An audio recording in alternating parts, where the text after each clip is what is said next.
What's going on, everybody? So you can see in the title that Todd Bowles had a lot to say about what the Jets are and what we all knew that they were. Let me just be the first to let you guys know this. I've been telling you guys this, I guess, since the beginning of the year, maybe at the end of last year. Todd Bowles is not the guy that's needed for the Jets. He tried to act like he was upset yesterday, saying that they got their ass kicked, and when you get your ass kicked, just kept on saying it. At this point in the season, bro, like, it's a wrap. You got a guy named, Ryan Fitzpatrick, and then, as your quarterback, and then now you're starting Bryce Petty for the rest of the games like it matters. If the Jets have been a hot mess for a minute now. It's not like it's something new. And when I say a minute, I don't mean literally 1 minute. I'm using ebonics, aka hood terminology, to say a long time. It's a joke. The Jets are a joke. You're getting doubted by Andrew Luck. Is it just me, or was everybody just extremely wide open yesterday? I've never seen a game where there's been so many people wide open in a long time. I've seen bad defenses, but this really took the cake. It was a horrible situation. Watching the game was just very, it was hard for me to watch. And usually that comes when I'm watching like the Jacksonville Jaguars, something like that. But this game was complete ridiculousness. Darrelle Revis needs to retire right now. On that first play when Allen was wide open, it looked like he was supposed to be that guy in that area playing zone. Obviously, they don't really have him play man a lot anymore. They realize that he's slow and he's washed up, and he should just leave right now and go away and never come back. Sort of like one of those Disney movies where you go to a far land and never return. Because sometimes the team needs something else. And right now, looking at what Darrelle Revis has, degraded to, is very hard to watch. And that's why when you look at certain guys like Charles Woodson, who else was playing for James Harrison, guys that still make impacts at such a a late stage in their career, that's why I give them enormous credit, because it's very hard to stay relevant. Julius Peppers, I'm just starting to think as it comes to my head. I know you guys can leave some in the comments about older veteran guys that they're still impactful. This guy Woodson was like 100 years old. Charles Woodson, out there putting in work, bro. You couldn't just do whatever you wanted to do. He was smart. He moved to safety, and he dominated at the safety position. I'm gonna let you guys understand this. Let's just be very clear about the whole situation with the Jets. They suck. Just so that we're clear with it, so that there's no like what is this guy talking about? Is he trying to say the Jets are decent? No, they're horrible. They're very horrible. And Todd Bowles should be fired just for the simple fact that, his face, just for his face. Look, when you get like, quote, your ass kicked, unquote, you have to understand something. You telling everybody what happened doesn't change the fact that it happened. You know what I'm saying? It's like you get caught doing something at home. Like, your parents catch you watching porn. You're like, Mom, I was watching porn. Yeah, you're gonna still get your butt whipped, but it don't make no sense for you to tell us that we already saw what happened. You know what I'm saying? Like, we saw it. You telling us, and it's been happening all year, is not going to be like, oh yeah, they're humble. No, you're a bum. The whole team, somebody needs to be fired right now, like, as I'm speaking. Just leave. Don't come back, bro. Like, what are you doing right now? You're getting whipped by Andrew Luck and the Colts, dog. Now the Colts are 6-6 in a garbage division. They're probably going to end up making the playoffs like they usually do. The Colts are really set up to succeed, man. They're in the perfect division. Nobody ever competes. It's just a joke. This whole entire thing is a joke to me. The game was a joke. Todd Bowles is a joke. He's running around on the goddamn podium like, we got our asses. Keep on saying, when you get your ass kicked like this, like, bro, Todd Bowles, bro, go into your office, get all your stuff, never come back, bro. Don't even let them fire you. Have some self-respect. Like in the olden days, if you look at history, this is why certain cultures used to just off themselves. I'm not promoting, anybody to off themselves. I'm just saying, theoretically, just leave. Because you are the face of what happens. Remember, the coach, people often dispute, why is the head coach getting paid that much money? When you look at teams like the Patriots, who else right now? I don't know. I can't say Jason Garrett. Jason Garrett is just a puppet for Jerry Jones. Who's another good coach? I guess Mike Tomlin, but he sticks his foot out and trips players, so I don't really know about him sometimes. Who else is another good coach? Pete Carroll, I think, is a good coach, with the exception of that Super Bowl decision. To whatever you could blame the offensive coordinator or whatever, Bevel, but you were responsible for it. But still, I think he's a great coach. John Harbaugh is a great coach.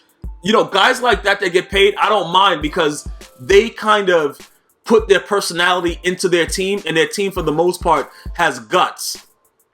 Todd Bowles, if this is his personality, bro, when you got a guy like Fitzpatrick out there just throwing pick after pick after pick after... Notice I keep on going pick after pick after pick. I'm still going pick after pick. This guy, Fitzpatrick, is a joke, okay? And he went to Harvard. And now, I don't even know if you should allow another person that plays football in the NFL that went to Harvard. This guy is so mentally retarded. And look, that's not to... disrespect anyone, and I don't mean any offense to anyone that's actually mentally retarded, but this man, when I'm saying that you don't have the capacity to make certain decisions that are considered logical. It's not a joke that I'm making right now. This guy does not make any good decisions. That's what my point is. You know, when you're diagnosed as somebody that logically can't make that decision, you're not looked at the same way because you're medically cleared to be somebody that doesn't make logical decisions. How are you a Harvard guy and you have no common sense at all? You have no visual, like, looking. You have no perception because the Colts are in all white. So why are they getting the ball? Like, you look. Anyway, Bryce Petty's going to be finishing the season, like I said earlier in this recap. I don't know if that's anything to write home about. I think, what did he finish with? I don't know. He had 2 picks, a touchdown. I don't even care, bro. I was watching the game in disgust. I was much more excited to know that the game would almost be over when it had in the first half. The game, this guy Andrew Luck, and then on top of that, all these penalties. Andrew Luck is way out of bounds. You're hitting him when he's out of bounds. T.Y. Hilton's out of bounds. You're still hitting. Like, bust the screen. What are you doing? And the other idiot, the other lineman, whoever, Leonard, whatever his name is, bro. What are you doing?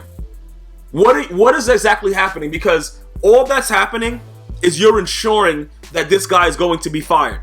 That is all that you guys are doing as players. When you do this type of thing, you are absolutely ensuring that your head coach is going to be fired, because everybody, it's like everything is collapsing around it. And if you're a Jet fan, it's a very difficult thing to know that you thought you had something going into the season, and every season they've been doing this to you.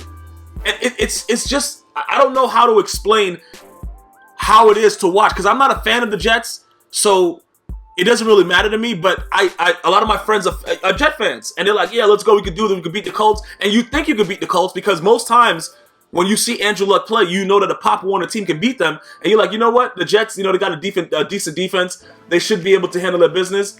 And then they go out and this happens, and you're like, okay, you're like, all right.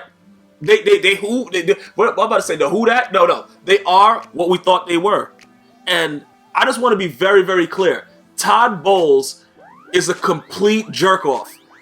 Listen, and I'm telling you that because you have to be, at some point, a great coach to be able to do what he tried to do yesterday. That's all I'm saying. Like, if you're a great coach, you can get away with that. Saying, yeah, we got our ass kicked, stuff like that. You could get away with that. When you have never done anything, like all you've done is go out there and look stupid on the sideline, like a bloated inflatable doll or something. Like, I don't know, he just looks weird. His body, everything about him. If that's all you've done, you can't get away with doing that, with having like a breakdown like that, because you've never done anything good. Let me see, like if John Harbaugh did that and was ripping a team, when Mike Tomlin does it, he's won Super Bowls. It's fine, but you can't do that if you haven't won anything. Because nobody cares. You've never done anything for anybody to take you seriously. You're a joke. That's what people don't understand. Like, everybody's like, yeah, man, a couple of guys that I were around, yeah, he's being honest. Are you stupid? It doesn't matter if he's being honest, because they've never done anything. So you don't expect it. You expect them to lose like that. That's what's expected. And that's what pissed me off about the whole damn thing. See, now I'm raging because I'm giving you guys how I felt when, guys are around me like, yeah, bro, but these are guys that are drinking, we're at the bar, so it's different. Okay, I understand all that. Okay, at least he's being honest, bro. Shut your damn mouth. Doesn't matter. What has this man done other than stink up the joint since he's been there? Get this man out of this freaking team immediately. Take his desk wherever he sits and burn it, bro. Game of Thrones his ass. It's a damn joke. I hope you guys are enjoying your Tuesday morning, and you've definitely subscribed to GmiasWorld. You've downloaded the podcast on iTunes, Android, iHeartRadio. You've gone to GmiasWorld.com, possibly purchased a GmiasWorld t-shirt to show me some love. I'm going to see you guys next time. Hopefully you guys are enjoying these recaps. I'll talk to you later. One love.